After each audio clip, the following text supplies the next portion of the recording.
Chris Lee and Blayne Gilmer of Southeastern 14 here to talk transfer news. It is the ever-changing world of college football, and you can't be caught off guard by anything. Some huge news today in the SEC for two programs, not the news those teams wanted to get. Before we get into that, a reminder, this content brought to you by BetOnline. With NFL playoffs right around the corner and NBA season in full swing, BetOnline has you covered with all the up-to-the-second odds, news, and scores with additional odds, lines, trends, and info on both desktop and mobile. You can access the world's best wagering information anytime. Head there today to get into the action, see all the updated odds. Remember to use the promo code BELIEVE, that is BLEAV, to receive your 50% welcome bonus on your first deposit. BetOnline, where the game starts. All right, the wheel of transfers has started, and it hit Oxford and Knoxville today. The self-proclaimed portal king, Lane Kiffin, had his kingdom plundered in the backfield today.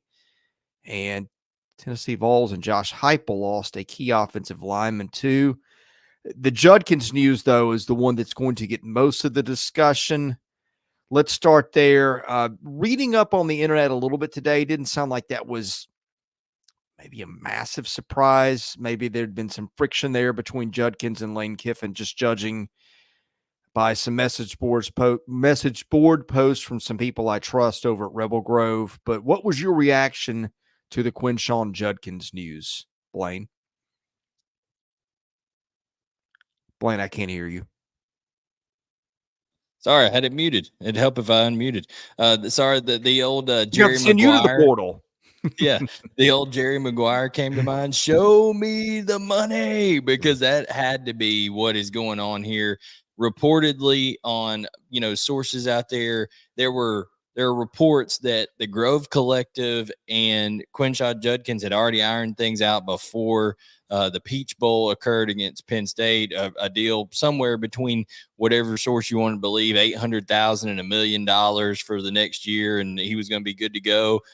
But then now there's a narrative out there that this may not have been all of just Quinshon Judkins wanting to leave Ole Miss. The rumors out there of him causing problems in the locker room, yelling at offensive linemen during games, even got to the point where Jackson Dart apparently asked him to be taken out of the game at one point. And I think everybody remembers that scene in the Peach Bowl where Jackson Dart goes over to Lane Kiffin and he's like yelling something at him, and who knows what he was talking about there, but people are speculating this. So that's all rumor and innuendo. But what you do have to say, Chris, is that, hey, something is certainly a foul when you have that caliber of player and that kind of team that you're looking at Ole Miss having next year, and having a player like him would have been just a dynamic duo there with him and Dart, and then plus what they have coming back on the outside as well.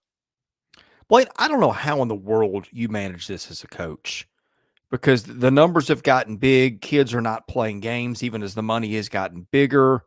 You have issues like that. The word from coach is that the players have all the control. I don't totally buy that, because coaches always have control to replace you in the portal with somebody better. But kids can, if they get benched or not see the time they want, they can hit the portal then and there. And the sums of money have gotten bigger. Players are not any happier, as far as I can tell, about where they are. And that's probably unfair, because what it's about is market value and what can I get? Where can I get the most that I can get? And that is how any of us would go about our jobs, I would think. But this is just insanity. The timelines, the never-ending roster churn. I don't know how you plan ahead, if you're anybody, for anything. Yeah, it is. And Lane Kiffin has been as transparent and as vocal about this as any coach in the SEC. Yeah. He has come out and said, hey, this is free agency. These are pro athletes. The student athlete moniker is out the window. Yes, they go to class, but it is all about, dollars and playing time and things like that. And people are on year-to-year contracts. And that is basically what this is okay, each year. And Lane Kiffin has been the one that has come out and said this. He said it when Bryce Young was at Alabama. He said, why would I not, if I was Bryce Young, why would I not dip my name into the portal and see how much money I could get out there from something like that. And now it just so happens one of his players, Quinshon Judkins, has done that. Now, as we said, there appears to be more to this story, but who knows? I guarantee you one thing. It's all about, like the old story that Jimmy Johnson one time was in a meeting with the Dallas Cowboys. They were watching film, and this guy who was an undrafted free agent had fallen asleep during the meeting, and he called him out and said, "All right, you're cut. Get out of here." Mm-hmm. And he was walking back up to the front of the room, and he tapped the guy on the shoulder. He said, "Emmett, wake up." Emmitt Smith. You treat guys differently is my point, based on their talent level, right? I'm sure a lot will be put up with antics and things like that with a guy as talented as Quinshon Judkins. So if it did get to this point where there was some kind of mutual parting of ways, then I say good for Lane Kiffin and not being, held beholden to one player, because when you have a team that is going to be as talented as Ole Miss's is next year, why would you run the risk of upsetting the apple cart with a cancer in the locker room, if that is the deal? Now, having said that, Quinshon Judkins is going to be a tremendously hot commodity, and everybody in college football is going to want him, Chris, and particularly two programs from inside of his home state, Auburn and Alabama. Mm-hmm. But to your point, it's just, with the calendar the way it is, with the nature of there being no accountability, you can transfer unlimited times. It has to be accepted, all that kind of stuff now with the new restraining order that was put in place. I mean, it's just the Wild West. I don't know what else to, I don't know how people manage it in terms of these. You know who you got to feel sorry for, Chris, is, can you imagine being these poor staffers, these people that work in the personnel departments? It's crazy.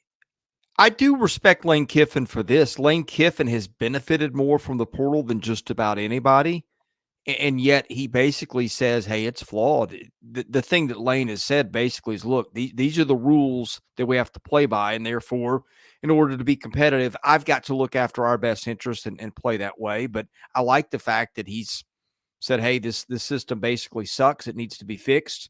Of course, there's no leadership in the NCAA, so here we are. It reminds me almost, Blayne, I know you're a little bit of a Major League Baseball fan. Yeah. But it's like when Scott Boras has a client. And I'll give you one from last year. Cody Bellinger last year, had been awful for the Dodgers. He had that MVP season a couple years ago, and then was just awful. What did Boras do? He got a pretty good deal for his client with the Cubs last year. Bellinger had the best season he'd had in a couple of years, and now he's hitting free agency, that baseball's transfer portal, and he's still unsigned. And I'm sure Scott Boras, being Scott Boras, his client is going to get every dime he can get. And who knows, it may happen in March, the way that he does it. And I feel like this is where we are with college football, because players can have an intention of staying at their school. They dip their name in the portal. They've got leverage. Yeah, it is crazy. And David Locke says it here. He said, I didn't even think about the personnel and recruiting staff. They're already overworked. I mean, imagine, not only now do you have to keep up with all the high profile guys in your state, surrounding states, around the country, anybody who wants to be a part of that, as Chris says, high school seniors, but also now basically virtually every player in college football every single year. There has to be so much intel that is brought in to be prepared, because it moves at such a fast pace. It's crazy, Chris. Our man Chris Taylor has nailed it too. I feel bad for the high school seniors, but between this and the COVID stuff, where you've still got players with extra years of eligibility that shouldn't have them. Yeah, you got players drawing Social Security and playing college football. I mean, the only silver lining I can give you to that one is maybe now with NIL, you can give out more than 85 scholarships. And so maybe some smart personnel department somewhere is going to go find those kids. Hey, we don't have 85, but we'll get you an NIL deal for X amount of money that's equivalent to a scholarship or reasonably close. But here's the thing. If you're that school, how much time and energy do you put into that? Because if you land a guy, he's free agent in a year or two. Yeah, I just think so. I saw somebody put something out there on Twitter about Shane Beamer, Pup Howard, a linebacker for them, hit the portal yesterday, and he's already committed to Florida today. And there was this quote of Shane Beamer saying, "Hey, it was after signing day, after Pup Howard had signed when he was coming in as a freshman. He put this thing out there saying, hey, there was a guy out there that sent me a text that say, I love South Carolina. I'd die for the University of South Carolina." And he attributed that to being Pup Howard. And now just a year later, he's leaving the program. So I think as a coach, you have to realize that at the college level, this has always been much more about relationships. It's been much more about a mentor, mentee, development, type relationship. But now you have to treat it like the NFL. Like you have this team for this year, and that is your focus. How can you get it done in a 10-month span? That's what you have to focus on, and then it starts all over again type deal. That's basically the mental switch that has to come into play for these coaches here. You gotta care about these young men. You got to promise their families you're going to help them grow into men and all this kind of stuff. But at the same time, you have to be treated like it's just business.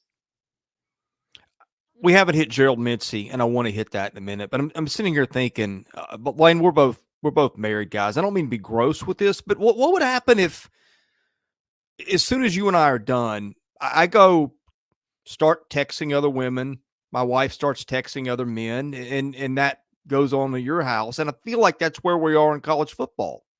Yeah. You make this sort of a vow to whatever, except you don't really have any kind of a legal promise. I mean, how do you keep stability and trust in a situation like that? I just don't think you can. Yeah, it's going to come to the point where there has to be contracts in place, and there's Yes. going to have to be some accountability. I'm not a legal scholar. I don't know enough about liability and all this kind of stuff to know, okay, how would the universities have to play into this? Can it solely be under the collectives? Whatever. But there has to be some sort of recourse for both parties, because Yes. once it comes down to it and it becomes a contract type deal, the players, they got to realize, hey, if you signed, say you have the option out of high school to come out and I'm going to either sign a 2-year or a 3-year agreement with this university. I can pick one of the two. Well, if you get to that 2-year agreement and you hadn't seen the field and that team doesn't feel good about you, they can cut you. That's something that would be able to happen. Now, some of that's happening both ways now, where people are saying, you know what, you need to go check out and see what's out there. Coaches are doing that. And that doesn't get talked about enough. Coaching staffs are doing that to players. They are saying, hey, go see what opportunities are out there, because we feel like this isn't going to work out for you. So that is out there. Andy Stowe brings up a good point. This just happened with Julian Humphrey at Georgia. He was a highly recruited, very, very fast cornerback, played this year at Georgia, got hurt in the Missouri game, or maybe the Ole Miss game, I believe. Maybe Ole Miss got injured and didn't play the rest of the year. Well, he comes out and, it comes out that he was considering entering the transfer portal. Then he puts out a statement after the Orange Bowl that says, I'm not going anywhere. And then the next day, he puts out another statement saying he's planning on entering the transfer portal. And then the next day comes back and says he's staying at Georgia. Well, the entire time he does an interview saying that Texas and Texas A&M and all these other schools were contacting him, and he's not even in the portal yet. He's not even in the portal. And this tampering goes on endlessly. It's not, and listen, I'm sure Georgia does it too. I'm not pointing the finger saying that Georgia Everybody was in the league does it. Everybody in the does league it. But I'm does it. saying if there is no recourse for that, if you cannot get in trouble for tampering, and he never went in the portal, as Chris Taylor said, and yet was being recruited out. I mean, it's crazy. But the thing with Quinshon Judkins here is, because I believe Ulysses Bentley is out of eligibility. So I think he's Are you moving sure? on. He may be back. I don't know. He I seems think like, he's got another year. I could be wrong. It does seem like he's well, been there forever, but maybe everybody has another year with COVID. Who knows how right. it goes? But I would think that, if he doesn't come back, if for some reason he's not back at Ole Miss, they lost another running back, I think today, went into the portal as well. So now that much more important that Jackson Dart came back, because you may become more of a quarterback run and outside perimeter throwing team at Ole Miss. So that may change how things look in terms of Lane Kiffin's. How do you plan on anything? You've Yeah. built your team around this guy. You'd be like, this is a part of who we are. And all of a sudden, in a millisecond, your offense is changed. Yeah. So it's going to be interesting. Now, one thing that we know Lane Kiffin can do, Lane Kiffin can make people into stars, because guess what? None of us had ever heard of Quinshon Judkins before he burst onto the scene as a freshman and led the SEC in rushing either, or came right behind Rocket Sanders. I can't remember who finished first or second that year, but he burst onto the scene and did a great job. So he can create space for people to run the football. Jackson Dart, of course, remember, is a guy who can really run the football as well. And I believe they had Walker Howard, who transferred from LSU to Ole Miss, who will be there as well. So I don't think they'll be afraid to run Jackson Dart, because they have a quality, backup there as well. So man, it's going to be interesting to see what happens there. But I just wonder, there's rumors out there of Colorado, Auburn. Lane Kiffin is tweeting out a Auburn golf cart today, right after Quinshon announces with the emoji. Lane Kiffin's the king of social media, so he's not afraid to mix it up on social media. So Auburn, Alabama, who knows if Colorado wants to pay him a bunch, that I could see that happening. And if certain aspects of these stories are true, then it wouldn't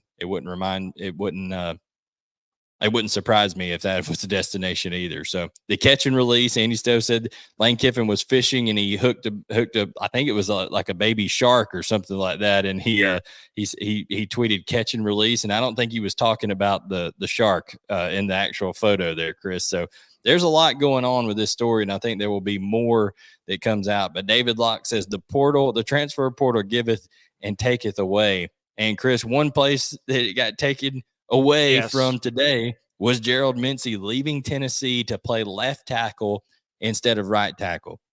This is where we've come to, Chris. A kid doesn't want to play right tackle because Campbell transferred in from Miami last year. John Campbell What now? I didn't realize Campbell had another year. He's been in college football a while. Yeah, Campbell's coming back, so he's going to be their left tackle again next year. But Mincey had already said he was coming back to Tennessee. He'd already said, hey, I'm coming back. I'm doing it for another year. He kicked over to left tackle for the bowl game because I think Campbell was hurt, and he must have had enough people get in his ear and say, hey, that left tackle, you like that, don't you? That's where you really need to be. And now he's hitting the portal. And listen, it is bare bones now at tackle, because the Mincey shared time this year with another right tackle, and I'm blanking on his name right here, but I'll pull it up. Darnell Wright was the year before. Jeremiah Crawford has graduated. Mincey has now left. Those were their two right tackles. Now all they have left is Dane Davis, who is somebody that if you go look at the message boards, Tennessee fans are not excited about being their right tackle if that's the case.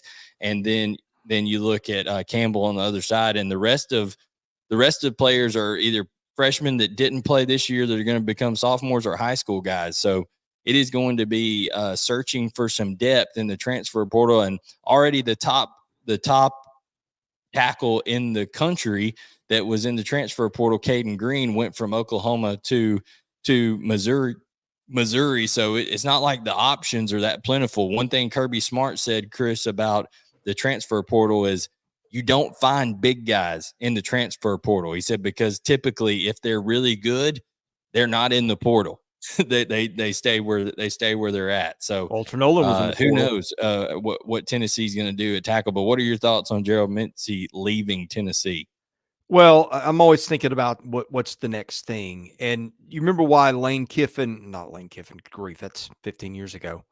Josh Heupel didn't play Nico, allegedly because they had offensive line issues and he was worried about protection. Well, I mean, let's just play this down. This is not going to happen. I'm just speculating. But I mean, what if Tennessee were to lose a couple more offensive tackles? If you're Nico, you look around thinking, hey, I gotta stay healthy. Do you have unintended consequences down the line of, I mean, I'm sure it's happened somewhere, guys seeing everybody flee the ship and going, hey, I can't advance my career in this state without guys around me. Yeah, that would be crazy if Nico, especially after I just took all this time to try to learn his last name, if that would really disappoint me if he went somewhere outside because you can't go anywhere inside the SEC now. That portal's over with, I believe. I don't think I think it's February is like your last opportunity to go somewhere. So I think they would have to been in the portal now. But in terms of the offensive line, like I said, John Campbell's going to be back at left tackle. You got Gerald Mincey was the starting right tackle, but Dane Davis is a redshirt senior, I believe, walk on. Been there a while. People are not excited about. And listen, nothing against Dane Davis. He's there, he's competing, he's doing things. But when you are a walk on by nature, we saw this with Stetson Bennett at Georgia at quarterback. People didn't want him to. The Georgia fans revolted and didn't want him in there until he ended up winning 2 national championships, so something. And even then, in the midst of it, they didn't want him in there at certain points in time. So the thing about it is they want big time names recruited and developed to come through there at Tennessee. And that has always been fair or unfair on Josh Heupel. That has been the knock. The knock has been, okay, he took over a team that was in good shape at UCF. He rode the wave for 3 years. Then they hit a peak, started to go down. He comes to Tennessee. Then people are saying, okay, well, he won last year with Jeremy Pruitt's players, like most of the players that Jeremy Pruitt brought into the program. So now it's incumbent upon Josh Heupel in the era of the transfer portal and things like that. It doesn't have to be a 2-3 year process. You should have the capability of going out and flipping a roster, finding needs, things like that. But the question is, if you live in the transfer portal, Chris, it's been said to me like this before too. Listen, if you live every night where every night you have to go to the grocery store for your meal, what happens if they're out of stock on the shelf of what you need that night? You need to plan a little bit and be a little bit more resourceful at times. Well, I want to push back on one thing a little bit. They left behind some receipts in the Chick-fil-A bags or the McDonald's bags. I can't remember which it was now. I think it was reported to be McDonald's, but it was actually Chick-fil-A bags to Jeremy Pruitt. And they're the offensive stat sheets from his last year. So I get what happened at UCF, that he took over a better situation, that Scott Frost had left him. And maybe after a few years it went downhill. That's a small sample size. I think that program was in complete disarray when he took over. So maybe 10 years from now, that's the story. I'm not going to buy it in 2024 just yet. But I think there's only one thing missing from the bingo card that is college football madness, and that's another COVID outbreak giving everybody else one extra year. I mean, that's all that's left at this point. Yeah, well, let's not go there, but yeah. Hope that's not in the cards. I may move to Canada. I don't know, or maybe move to somewhere else. Canada be even worse. I need to go find somewhere that believes in freedom if that happens. But so here, the thing about it is with with Josh Heupel, I'm just not until he has a year. And is it going to be next year? I don't know. Tough 4 games to get started right off the bat in terms of neutral site week 2 against NC State, at Oklahoma week 4 with a young quarterback, and now an offensive line that has issues. And until they're his guys that are in there doing what, I know he had success with them. I know he had success with the players that were left over there, okay, from the Jeremy Pruitt era, and he changed how those guys played. But still, until they're his guys and developed them in there, that question is going to be in my mind: can he be a developer and not just a schemer? Yeah, I mean, to be fair, it's a question, but that team was pretty bad. And as I've always pointed out, Jeremy Pruitt was a defensive coach. Usually coaches who coach one side of the ball cater towards that side, and their defense was in a lot better shape than their offense, from what I recall when he left. But anyway, we'll get out of the weeds on that. When does this portal window close? Well, it's today for every team except Alabama and Texas. Alabama and Texas have until the 6th, and then Michigan and Washington, their players will have until 2 days after the national championship. So it won't officially be done with all the players around college football in the FBS division until January 10th will be when that closes for Washington and Michigan players to be put in there. So, I just think, like, Alabama had a bunch of players hit the portal today. Chris, Seth McLaughlin, Lord help him with the center issues. He entered the portal. They did have a couple key guys say they're going to return. But man, it's crazy to see how things play out for everyone in college football right now. You see a guy like Ken Seals leave Vanderbilt. Now he's got TCU being a quarterback. So people are landing all over the place. Leading tackler, linebacker from Arkansas last year is now at Wisconsin. I mean, teams are going players are going all over the place. And until, like we said, until there's contracts, until there's accountability, I don't know how it slows down anytime soon, Chris. When is the next portal window?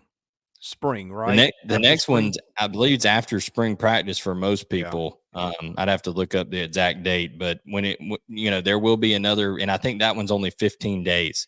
So the first one was 30 days. This one's only going to be 15 days. So there's 45 days total that players have during the year to enter the transfer portal. I'm just going to throw you a scenario, and I'm going to throw these two teams out there because we're talking about them right now, and they both have got very healthy NILs.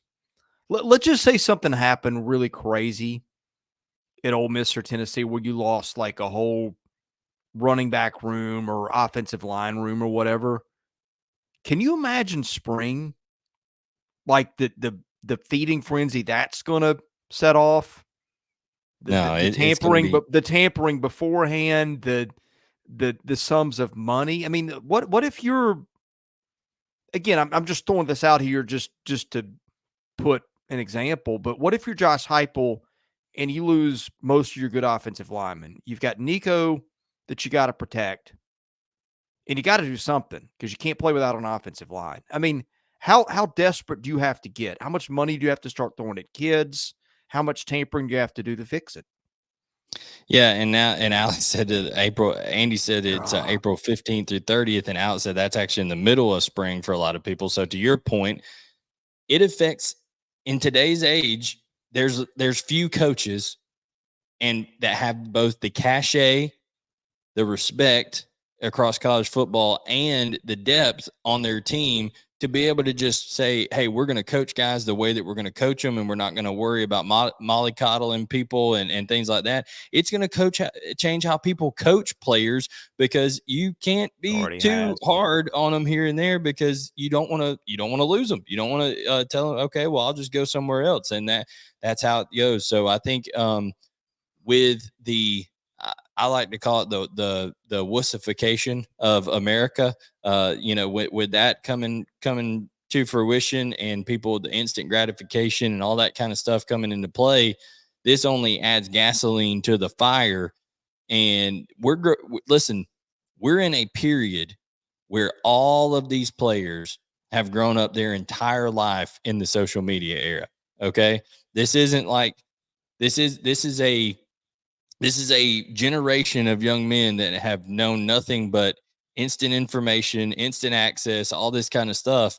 And there is very, very limited cases of a Carson Beck type story where you're willing to sit around and wait your turn and get in a position that's going to be good for you. So I would not be surprised in that second portal window, now that people have sat back and kind of seen, okay, here's who went where, Chris, to your point.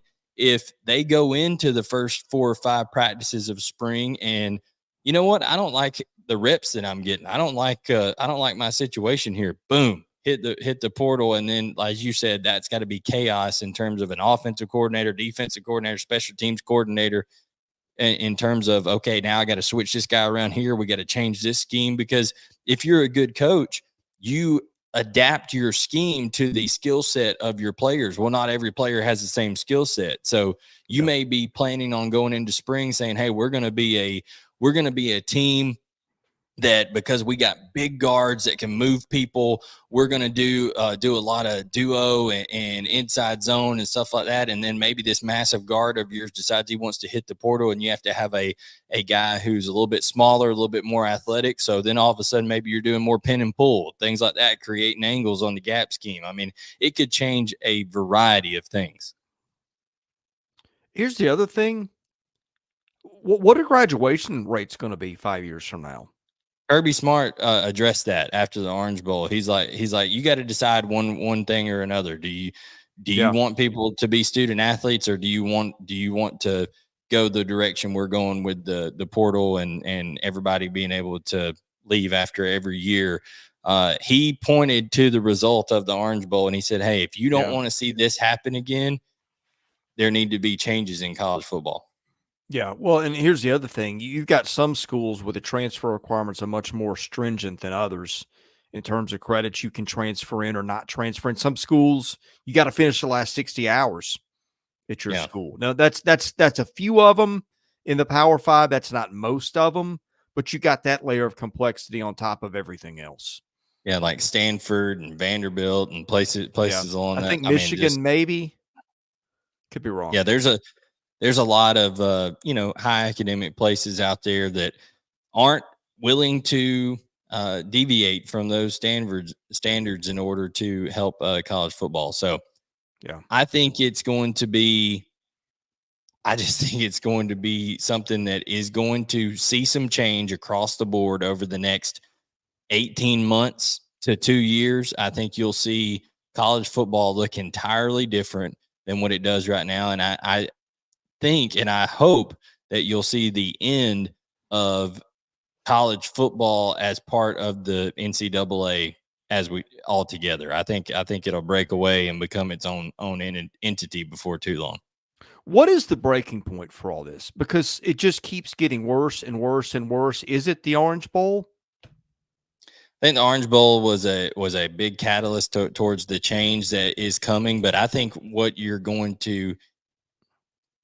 of the big things that you're going to see is, one, there's going to be some kind of legal case that occurs with some kind of tax fraud or tax evasion with these players and NIL stuff, that players end up suing these collectives, or they end up suing the university for some kind of malpractice or not advising them correctly or something along those lines. That could happen. And then the other thing that could happen is some high profile coaches like you and I have talked about say, I'm done with this and I'm leaving the game. And when that starts to happen, I think you could see some big change, like Alex is saying here, when the coaches decide that they want to vote on things. Is that next week? Yeah, I'm not sure when those dates are, but I want to say that's crazy. maybe next week, and I think that's in my neck of the woods in Nashville. So Yeah, Chris Taylor's wondering about unions, players association, collective bargaining. It is that is something that definitely the NCAA does not want to hear any part about, is unionization or anything like that. And that's another reason why I think this thing is heading towards being basically a mini version of the NFL, of the NBA, where they have collective bargaining, and it's just going to have to break away totally from Yeah. the NCAA, and ultimately you're just going to have collectives that are basically licensing the right to use the names of the universities, and the collectives are going to be basically the bankroll for these teams, like an owner is for an NFL team, something along those lines. Yeah. Man. But the thing that we do know is that Quinshon Judkins will not be at Ole Miss, and unless he has a change of heart and Lane Kiffin decides to shell out the money, which I don't think he's going to.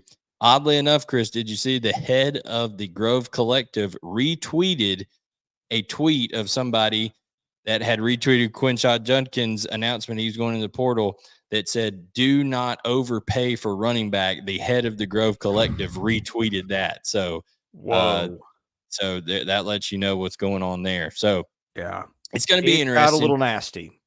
Oh yeah, it got nasty. So but two big time players leave the SEC programs, two programs that were looking to be on the ascent for 2024. And then in other portal news, not as big, but Georgia lands a wide receiver, Michael Jackson the third. No relation to that Michael Jackson, but he's Is he not. He related to the will one that probably. played in the NFL?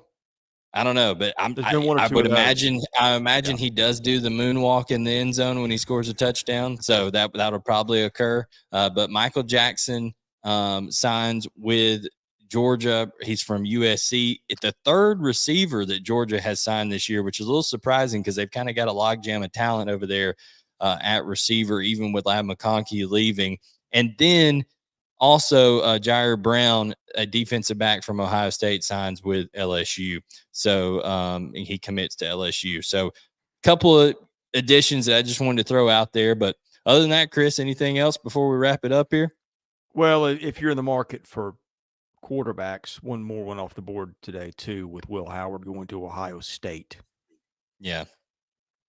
Yeah, I mean, I don't know. I saw a lot of people doing the Pam from The Office tweet, holding up Kyle McCord and Will Howard and saying, "What's the difference between these two pictures?" And Pam saying, "Nothing. They're the same picture." You know, like saying, "Hey, is there a whole lot of difference between those two?" That kind of stuff. So who knows? We'll see.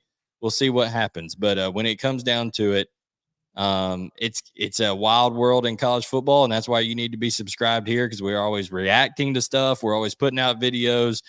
So like, subscribe, turn on notifications, and got a little rebrand coming. Like we said, it's coming. So you need to be alert for that. And we're gonna have basketball rolling out, baseball coming up soon. So SEC, everything you want SEC action right here.